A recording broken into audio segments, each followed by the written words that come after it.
살아계신 하나님, 궂은 날씨 속에서도 하나님을 향한 마음을 꺾지 아니하고 나온 하나님의 권속들을 주님 붙잡아 주시고 인도하여 주옵소서.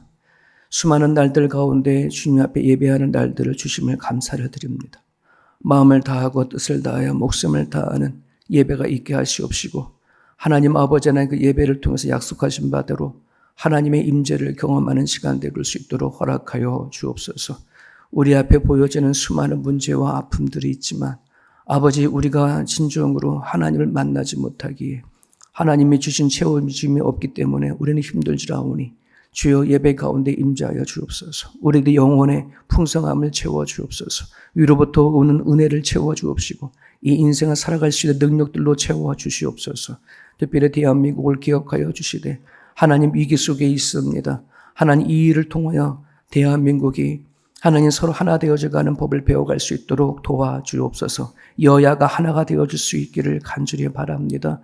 그러므로 이 위기가 도리어 대한민국에 또 다른 하나의 기회가 되어질 수 있도록 도와주옵시고 하나님께서 베푸신 은혜를 알아갈 수 있는 시간을 되어질 수 있도록 허락하여 주옵소서. 우리 인간의 교만과 거만함을 꺾어버리게 하시고 겸손히 하나님께서 행하신 일들을 바라볼 수 있는 민족이 되어질 수 있도록 도와주옵시고, 하나님 많은 그리스도인들이 주님을 향하여 기도하는 가정 가운데 있사오니 그 기도를 들어주시고 대한민국의 잘못되어진 부분들을 고쳐주시고 바꿔주시기를 주님 앞에 기도합니다. 오늘도 말씀 붙잡고 하루를 시작하는 주의 권속들을 통하여 선하신 일들을 드러내 주시기를 소망하며 예수님의 이름으로 기도합니다. 아멘. 우리 아모스 3장 9절입니다. 아모스 3장 9절에서 4장 3절까지 본문입니다. 아모스 3장 9절에서 4장 3절까지가 우리 오늘 매일 성경 본문입니다. 우리 같이 읽겠습니다. 아스돗의 궁궐들과 애굽 땅의 궁궐들에게 선포하여 이르기를, 너희는 사마리아 산들에 모여 그 성 중에서 얼마나 큰 요란함과 학대함이 있나 보라 하라. 자기 궁궐에서 포악과 겁탈을 쌓는 자들이 바른 일을 행할 줄을 모르느니라. 여호와의 말씀이니라. 그러므로 주 여호와께서 이와 같이 말씀하시되, 이 땅 사면에 대적이 있어 내 힘을 쇠하게 하며 내 궁궐을 약탈하리라. 여호와께서 이와 같이 말씀하시되, 목자가 사자 입에서 양의 두 다리나 귀 조각을 건져냄과 같이 사마리아에서 침상보소리에나 걸상의 방석에 앉은 이스라엘 자손도 건져냄을 입으리라. 주 여호와 만군의 하나님의 말씀이니라. 너희는 듣고 야곱의 족속에 증언하라. 내가 이스라엘의 모든 죄를 보응하는 날에 배달의 제단들을 벌하여 그 제단의 뿔들을 꺾어 땅에 떨어뜨리고 겨울궁과 여름궁을 치려니 생화궁들이 파괴되며 큰 궁들이 무너지리라. 여호와의 말씀이니라. 사마리아 산에 있는 바산의 암소들아, 이 말을 들으라. 너는 힘없는 자를 학대하며 가난한 자를 압제하며 가장에게 이르기를 술을 가져다가 우리로 마시게 하라 하는도다. 주 여호와께서 자기의 거룩함을 두고 맹세하시되, 때가 너희에게 이를지리라. 사람이 갈고리로 너희를 끌어오고 가며 낚시로 너희 남은 자들도 그리하리라. 너희가 성 무너진 데를 통하여 각기 앞으로 바로 나가서 하루 만에 던져지리라. 여호와의 말씀이니라. 아멘. 아모스도 그렇고 호세아, 예레미야, 하나님이 선지자를 당신의 백성들로 보내시면서 참 많이 마음이 아팠겠다 이런 생각을 하게 됩니다. 좋은 일로 보내는 게 아니잖아요. 복을 주고 그들이 잘 살아서 칭찬하고 이런 이야기가 아니라 하나님과의 관계가 깨어지고 틀어진 것에 대한 하나님의 슬픔과 아픔에 대한 이야기가 이제 성경에 이렇게 선지자를 통해서 기록이 되어져 있는데, 오늘날 우리는 이런 말씀을 접하면서 이런 생각을 좀 해보게 됩니다.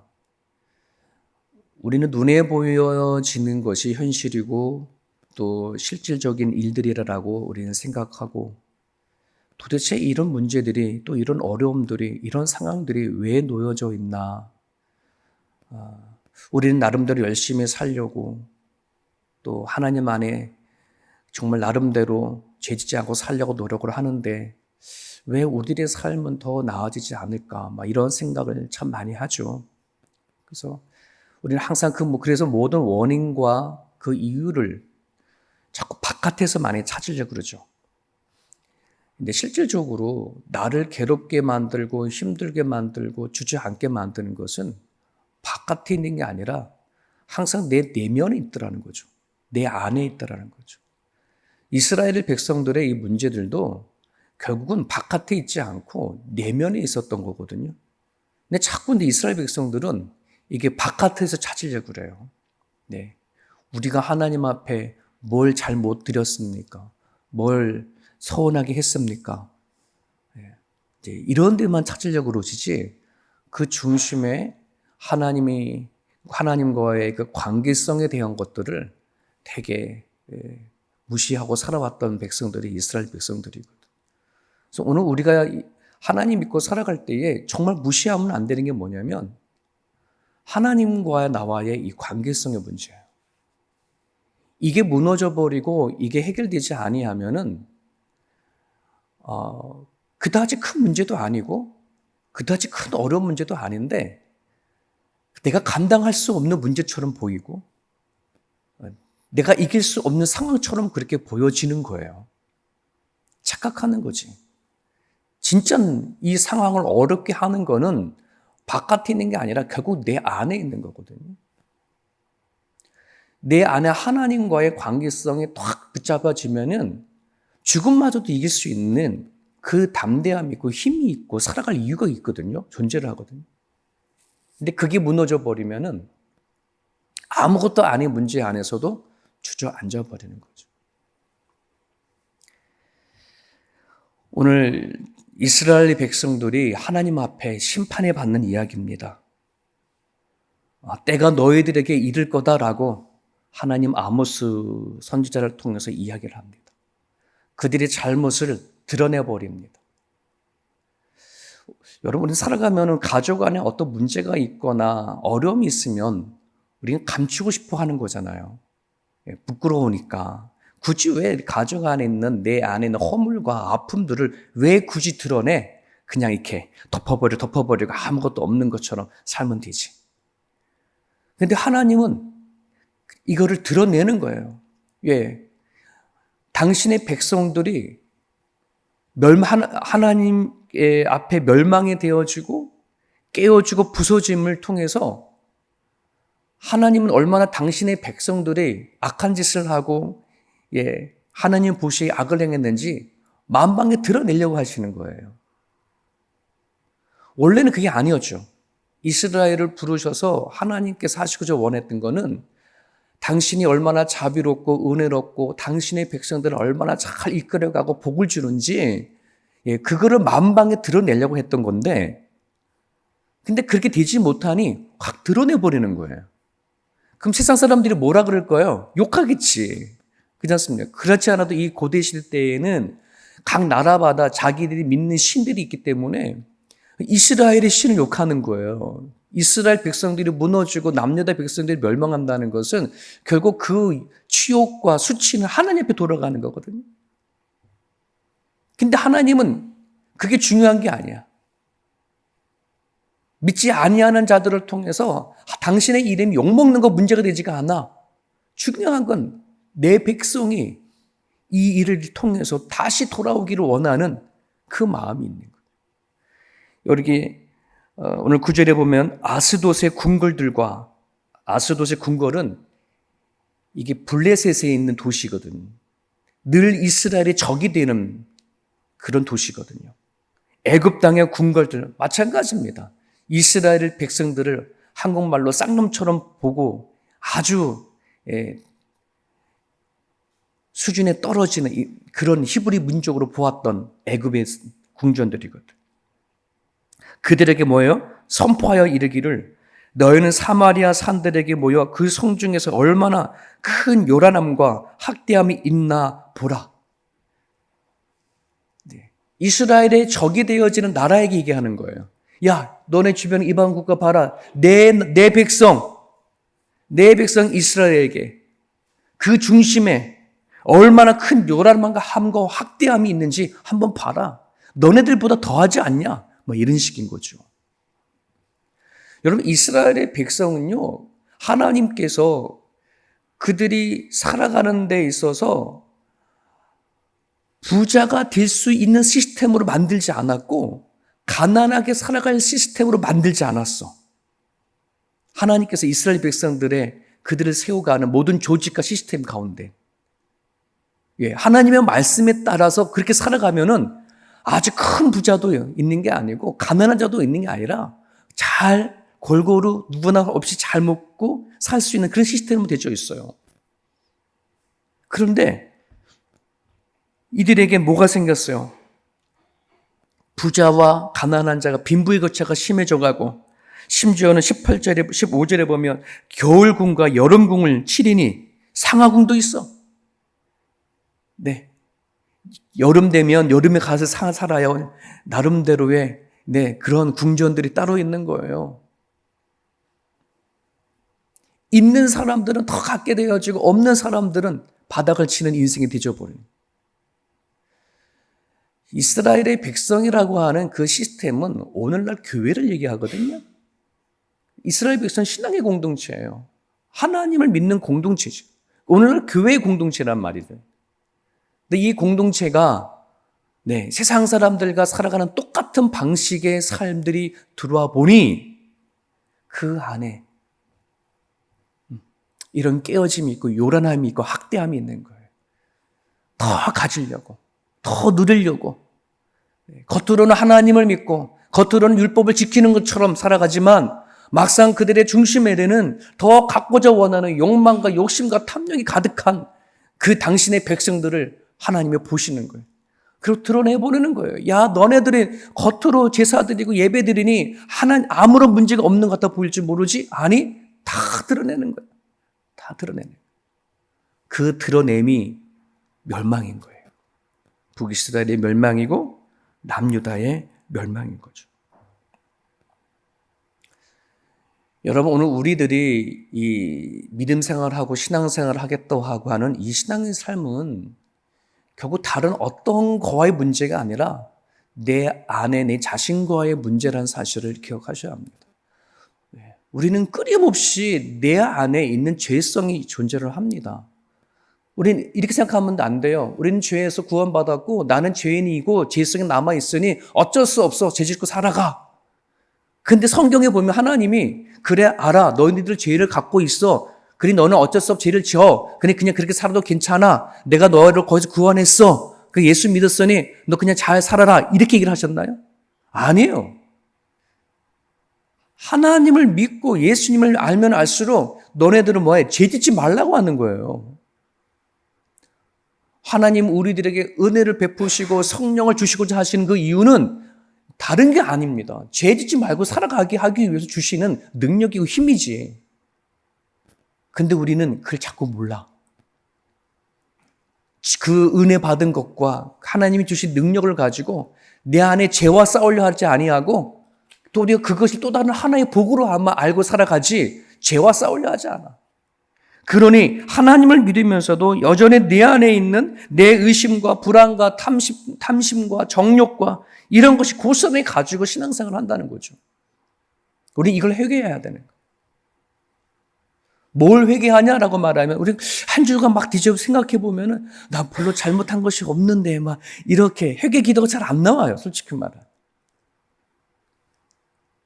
그런데요, 내 안에는요, 정말 하나님 앞에 내 심령을 진짜 이렇게 좀 가격한 말로 까발린다고 얘기하나요? 내 심령을 막 내 안에 들춰내버리면 정말 숨기고 싶은 게 얼마나 많은지. 그렇지 않습니까? 내 남편에도 내 아내에도 내 속마음을 드러내고 싶지 않은 것들이 얼마나 많은지. 근데 하나님은 다 아시는데 왜 우리는 그걸 가지고 처리해 나가지 못하냐 말. 하나님, 내가 이렇습니다.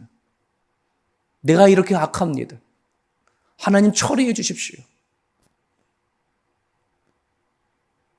이 문제인 거예요, 이 문제. 우리 신앙의 문제는 내가 닥치는 어떤 질병과의 싸움이 아니고, 가난함과의 싸움이 아니고, 세상을 더 얻지 못하는 복과의 싸움이 아니라 내 안에 있는 내 자신과의 싸움이라는 말이죠.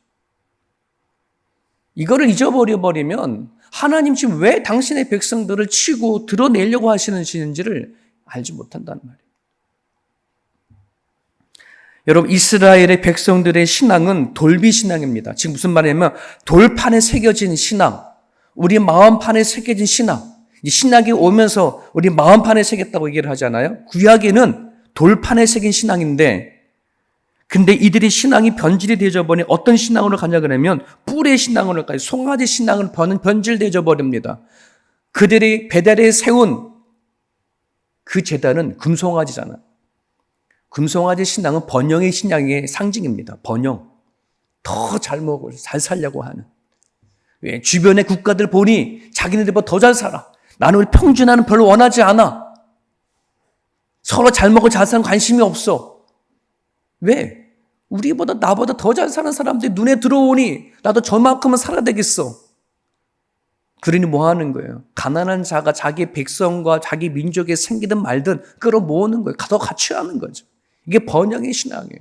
그래서 하나님이 가가지고 제사 드리는 것이 더 갖게 해달라고 하는 이 두 뿔의 신앙, 송아지의 신앙들, 이게 변질된 말. 나의 힘을 빌어서 어떤 일을 더 잘하기 위해, 내가 어떤 일을 해나가는데 하나님의 도움을 필요하기 위해 그저 하나님을 힘과 능력과 그 신성을 내가 취해서 나를 좀 도와주는 보조자 역할을 하는 그 하나님으로 변질되어 버렸어. 하나님을 위하여 살아가는 이스라엘 백성들이 아니라 자신의 삶을 위해서 하나님이 보조 역할을 하는 그런 신앙으로 바뀌어진 것이 이 이스라엘의 신앙. 12절에 볼까요? 여호와께서 이와 같이 말씀하시되 목자가 사자의 입에서 양의 두 다리와 귀 조각을 건져낸 것 같이. 여러분, 사자의 입에서 양의 다리와 귀 조각을 건져낸다는 거 다 삼켜버리고 거의 다리 두 쪽하고 귀만 남았어. 숨통이 거의 끊어졌는데 거기서 구원한다는 표현을 쓰네.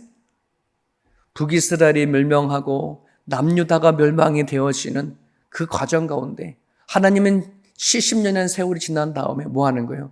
다시 남은 자를 구원해줘. 남은 자를 왜 구원하십니까? 다 삼키면 끝나는 것이 아니, 하나님 약속이 있거든.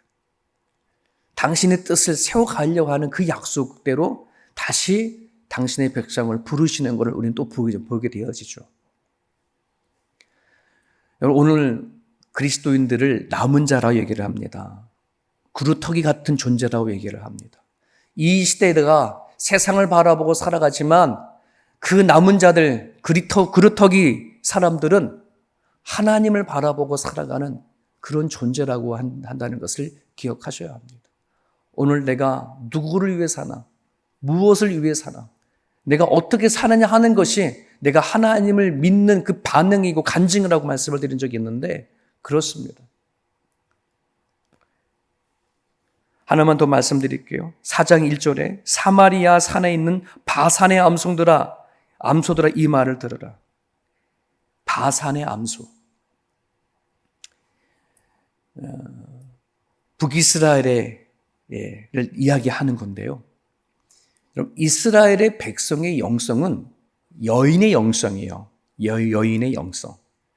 그래서 여러분 삼손도 보더라도 그 삼손의 그 아버지 마누아보다는 어머니 신앙을 더 깊이 받아들여서 어머니부터 받은 그 신앙으로 성장한 삼손의 이야기가 등장하고요.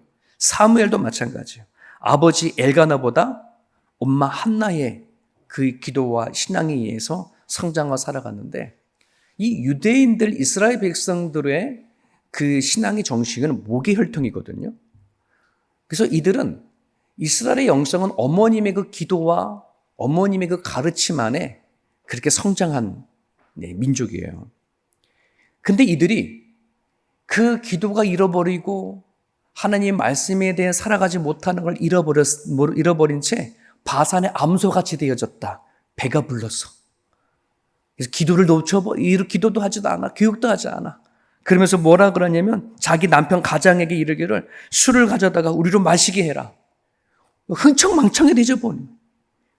더 이상 하나님 앞에 기도할 거리가 없어. 너무 풍족해. 너무 만족해. 우리는 그걸 복이라 생각할지 모르는데요. 그러다 보니 하나님을 놓쳐버렸어. 관계성을 잃어버렸어. 이스라엘의 생명줄과 같은 기도를 놓쳐버리고 말씀으로 양육하는 그 교육이 사라져버리고 나니 이스라엘 백성 자체가 배부른 암소처럼 이걸 지금 질타를 하는 거예요. 이 얘기가.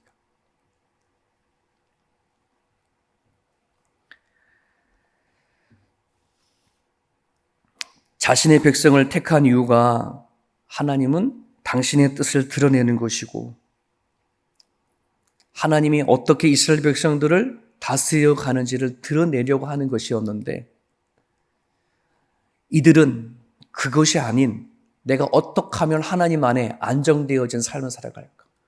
더 보람되고 더 풍족한 삶을 살아갈까에 대한 관심이 더 많았던 거죠. 여러분 오늘도 우리가 그런 거 꿈을 꾸고 있잖아요. 이 땅에 한 번 왔다가 사는 한 번의 인생인데 부족함 없이 살다가 얼마나 좋겠어. 우리가 꿈꾸는 것일지 모르겠지만은 하나님은 솔직히 말하면 성경을 읽어보면은요. 오늘 우리가 이 땅에서 잘 먹고 잘 살다가 평안히 안정하게 오는 것에 대한 관심이 없어요. 그건 세상의 관심이고 하나님의 관심은 오늘 우리가 여기에서 어떠한 외적인 삶을 살아가는 그것이 아니라 네가 살아가는 그 자리가 어려운 자리든 또 복된 자리든 가졌든 못 가졌든 하나님을 드러내고 살아가기를 바라는 그 메시지가 성경에서 얘기를 하고 있습니다. 내가 무엇을 바라보느냐, 무엇을 위해 살아가느냐, 내 중심은 누가 계시느냐, 이런 문제의식 없이 살아가는 그 자체가 되게 위험하다는 생각을 하십시오. 그냥 인생은 다 거기서 거기야. 물 흐르듯이 그냥 가는 거지. 우리는 그렇게 생각할지 모르겠지만 여러분 우리가 왜 하나님 앞에 나와 예배하고 기도하고 말씀 붙잡고 살아가려고 합니까? 내 살아간 삶 속 안에서 문제의식을 자꾸 찾는 거예요. 하나님 나를 통해서 뭐라고 말씀하냐, 뭘 붙잡아야 되느냐, 어떻게 살아가야 되느냐, 뭘 드러내야 되느냐, 나를 이 땅에 그냥 왔다 그냥 가는 인생이 아닐 텐데 그런 문제의식을 가지고 기도할 때에 여러분 하나님은 우리를 통해서 일하셔요. 역사하셔요. 그리고 하나님의 부른 그때가 되면 정말 내가 잘 살았구나. 하나님 붙잡고 잘 살았구나. 나한테 마지막 중간에 닥쳐올려 왔었을 때에 그때 진정한 내 마음 안에 할렐루야 외칠 수 있는 그런 인생이 되어줄 수 있기를 여러분 사모하십시오. 그날은 누가 다 오잖아요. 그렇지 않습니까? 정말 하나님 안에 열심히 살았구나. 하나님이 나를 붙잡아 주셨구나. 이끄셨구나. 내 스스로 내가 알 수 있는 그런 인생이 되어줄 수 있도록 이 아침에 여러분 기도해 주시고 또 여러분의 가정 안에 있는 문제든 일터 안에 있는 문제든 단지 그게 문제가 아닌 그 일을 통해서 하나님의 영광 또 하나님의 뜻을 드러낼 수 있는 그런 삶이 됐으면 좋겠습니다. 주신 말씀 붙잡고 자유롭게 기도하시길 바랍니다.